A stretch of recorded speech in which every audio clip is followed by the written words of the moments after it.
What is going on, guys? Welcome back to another video. Let me fix this a little bit. What's going on, guys? Welcome back to another video. And I know I've been gone for quite a while, guys, and I'm sorry about that. I've actually been sick. I've had the flu the past week or so, week and a half or so. It was not good enough to be on camera, to say the least. So I've been working, not on this channel, but I was working on my other channel, my gaming channel, on some stuff I had in my computer. Then I was editing that and kind of putting out videos. So I was still putting out videos, just not on this channel. The gaming channel is in the description below. I just started my New York Giants franchise on Madden 18. Go ahead and check that out. I got the intro there, and the first video should be out soon. Going through the preseason roster and stuff like that, and kind of shaping the roster. So you guys, let me know what you think about that. That's really exciting for me. Go ahead and subscribe to my gaming channel, and you guys can watch the videos there. So today we're going to go over the GM search for the New York Giants. In a little bit, we're going to talk about some news about the head coach situation as well, because it kind of ties in to what I'm about to go into right now. So before we go on, the Giants have interviewed 4 candidates for the GM job for the New York Giants this past month or so, and the GM search is expected to continue going past the new year. So I heard that the pro personnel director of the New England Patriots are also supposed to they're supposed to interview him as well, and some guy from the Ravens and stuff like that. Not sure the variety of people being interviewed after the ones we just interviewed, but we'll see come the new year time. So our first candidate is Dave Gettleman, former Carolina Panthers GM from 2013 to 2017. Now, a lot of people have mixed feelings about this. We'll go into some pros first. I mean, he was with the Giants organization since 1999 before leaving in 2012 for the Carolina Panthers. He is looked at as an elite talent evaluator, and that is for the most part a fact. He's drafted a lot of great players for the Carolina Panthers, had them going to the playoffs a lot of years, winning the division as well, also leading that team, constructing that team to a 15-1 record and making a Super Bowl appearance. So his abilities as a GM and talent evaluator are there. He took a team like the Carolina Panthers in 2012 that had a bad salary cap situation with a lot of players having overinflated contracts, such as D'Angelo Williams, and he was able to work with that team and build through the trenches. That's also another pro. He also said in an interview one time that he first built through the trenches, and it showed of that. He drafted a lot of defensive line players, a lot of offensive line players, and very good ones as well. Highlighting people like Trey Turner from the offensive line for the Carolina Panthers, who's a very good guard in this league, and wound up drafting him in like the 3rd round or something like that. We need a GM like that. Need a GM to build the trenches, because our D-line is looking good, but depth-wise is not looking very good, and our offensive line needs help all around. So that's not a bad trait to have for Dave Gettleman. He also was 40-23-1 as the Panthers GM, so that is not a bad record whatsoever, and that's something I would like the Giants to see, the Giants to have somewhat around that record, for the next 4 years, like he was with the Panthers. But one thing that a lot of people don't like about Dave Gettleman, is something about me too. He doesn't like to keep players around. The Giants organization is very known, they're very well known for keeping their players around, whether they're good or bad, unfortunately, and keeping their staff around as well, whether they're good or bad, unfortunately. The Giants love to keep around players, but he does not. He'll run players out of town, such as, he ran Steve Smith out of town. He ran Josh Norman out of town. You guys know that whole controversy with Josh Norman. He had just signed a contract, and already he became a free agent. I think the following month or something like that, he became a free agent, and Washington wind up picking him up. So he had just inked a new contract, and they rescinded his contract. So And then also Coney Ely. Coney Ely was a pretty good player, and they already had problems on the defensive line, and they still traded away Coney Ely, and he went to the New England Patriots, and the Patriots wanted getting rid of him because he didn't fit their scheme, and he is now playing with the Jets. So, and that is not a good match because of Odell Beckham. He needs to get signed at the 2018 season. You guys know he wants a lot of money. He wants to be the highest player in the league. I don't think he'll get that with any GM, really, but especially not Dave Gettleman, who is not very fond of keeping players around. He is I think it said, I don't know, he's a very hard GM.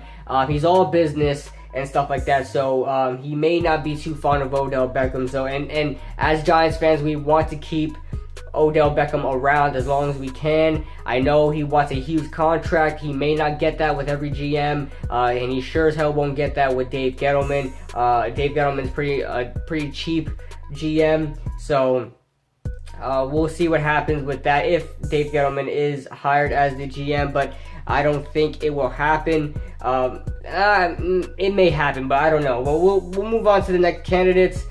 Next, we've got Mark Ross, who was evaluated for the GM job, interviewed for the GM job, who is our vice president of player evaluations for the New York Giants. And to me, this is a hell no. This is a hell no right here. I mean, this guy has been, part of the talent evaluation process for the New York Giants for a couple years now, and they really can't hit the mark in any draft that we've had in the past couple years. Our best draft was what? What was our best draft? 2016 draft in the past couple years. I mean, that's not saying much either. So, or was it 2015 draft? I'm not sure. Or 2016 draft. It was a 2016 draft that was our best draft in the past couple years, and that's not saying much. So, I do not want this guy as the GM. I don't want him as the GM. We have to hire somebody out of the Giants organization to bring some new life in here. And that leads me to Kevin Abrams, who is the Giants assistant GM. As of right now, he is playing as the GM right now. I don't expect him to be the GM when draft time comes around, so I don't expect him to be drafting anybody this year. And to me, I also don't want him. It's nothing against him in any way, but I just feel like since he was part of the organization for a while, he was under Jerry Reese, I feel like he might have the same philosophy as Jerry Reese, so I do not want that I do not want Kevin Abrams as a GM either. So then we now move on. So we got rid of, we already talked about Dave Gettleman. We already talked about Mark Ross. We already talked about Kevin Abrams. Now it's time to talk about somebody I want as the GM for the New York Giants. We're going to talk about Louis Riddick. He was a former player in the NFL for 8 NFL seasons, played under Nick Saban when Nick Saban was a defensive coordinator, played under Bill Belichick when Bill Belichick was the head coach of the Cleveland Browns. And Louis Riddick is a defensive-minded GM, but that doesn't mean he can't draft offensive players as well. He is now an ESPN analyst for ESPN, of course, and he used to be the Eagles pro personnel director from 2010 to 2013, and during those years, the Eagles have had very good drafts and have drafted players that are on the team right now that are still in their prime. We talk about players like Fletcher Cox. We talk about players like Michael Kendricks, who I know hasn't had a great shift to the 4-3 scheme. He was drafted as a 3-4 linebacker and now has to play a 4-3 linebacker, but still is playing very well, adjusting to that scheme. And he's also helped draft Vinny Curry, Nick Foles, who was a 3rd round pick, who wasn't supposed to be that good of a player for the Philadelphia Eagles, and he's not that bad of a pick. Nick Foles is a top tight end like Zach Ertz, and a very good nose tackle in Benny Logan. Those are just a few names in which Louis Riddick helped evaluate during the draft process from the years of 2010 to 2013. So those are players that are still well known today and still are in their prime today. So Louis Riddick was all part of that, and so you gotta like Louis Riddick right here as the best candidate for the New York Giants. He's a great evaluator for when he was with the Eagles. Great talent evaluator. Also, a little thing that you guys may not know, when Josh McDaniels was looked at as the San Francisco head coach, he was supposed to be in a package along with Louis Riddick, who was supposed to be the GM for the San Francisco 49ers until Josh McDaniels backed out, and that later backed out Louis Riddick as well.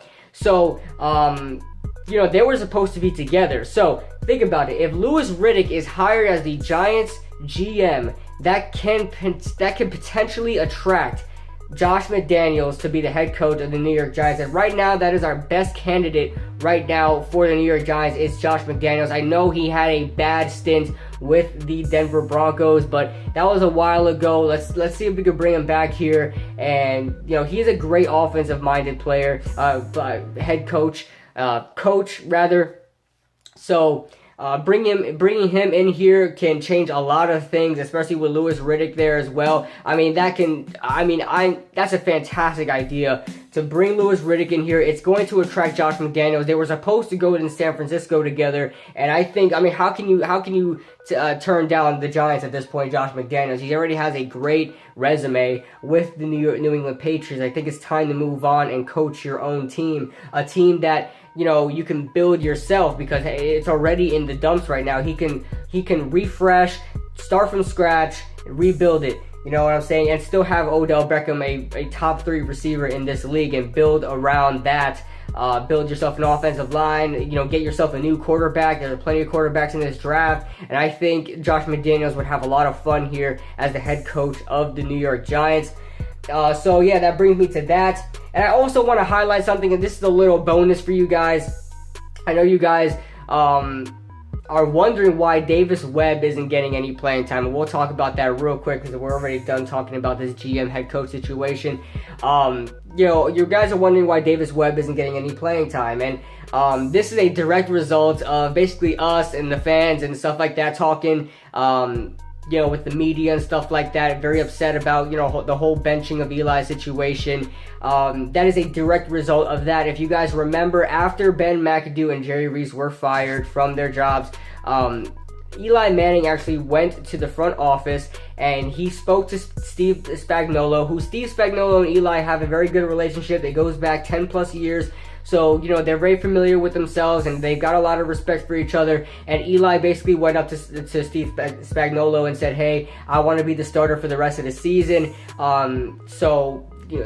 They took that into consideration, and they named Eli Manning, the starter within a few hours of this report even coming out. Eli Manning was named the starter of the New York Giants for the rest of the season. And you guys well know that if Eli Manning starts, he is going to finish. And that's the reason why he was benched in the first place. He decided to sit out because he did not want to start the game and then not finish the game. So that in turn is a direct result of what we're seeing now. Eli Manning's going to be starting the rest of these games. He's going to be starting week 17. We may not see Davis Webb play in a Giants uniform in the regular season ever. We've got this draft coming up. You've got Sam Darnold, Josh Rosen, Mason Rudolph, Baker Mayfield, and all these other quarterbacks in the market right now in this upcoming draft. And we may not ever get to see Davis Webb play in a Giants uniform because, quite frankly, it is a little selfish of Eli. I know that we were all fighting as fans, all fighting to keep Eli, under center and stuff like that this year. But now that his streak is already broken, there's no point of really playing this game right now. And I just feel like Davis Webb deserves a chance to play. He was drafted here, a 3rd round pick. He had all this media hype as, this could be the next, heir to Eli. This could be the next great quarterback for the New York Giants, under Eli. And, Eli's not giving him a chance to play. Davis Webb, I'm sure he was excited. I know it's a sad thing when somebody, loses their record. It was a sad thing, a sad day for everybody when Eli was, eventually benched. But I'm sure Davis Webb was saddened, but also excited for the opportunity to play. And Geno Smith got a chance to play, but not Davis Webb. And, frankly, it's probably not going to happen for Davis Webb. So, that's pretty much it. That's all she wrote for Davis Webb. I don't know what's going to happen next year, but I fully expect the Giants to draft a quarterback this year. So because they're really not having any interest in Davis Webb right now. So this is pretty much a waste of a third-round pick. And that's not all Davis Webb's fault. I think he could be a starting quarterback in this league. If you guys watch the film, sure he was a third-round pick, but that means nothing. I mean, if you guys watch him on film, he's a pretty decent quarterback. I love his footwork, his accuracy, his deep ball accuracy. He was able to move in the pocket. I like the prospect Davis Webb, and I think he just needed a little bit more grooming, and surely that's what he was going to get under Eli Manning, who a lot of people compare him to Eli Manning. So with all of that being said, Eli's just being a little selfish right now, not giving Davis Webb any chance to play. So that is a direct result of that. That's why Davis Webb is not playing. Steve Spagnuolo, very respectful of Eli, letting him play. So that's all I got for you guys today. Leave your comments in the comment section below. I am back. I'm feeling a lot better. So yeah, go ahead and subscribe to this channel if you haven't already. Subscribe to my gaming channel, Royal HD Gaming.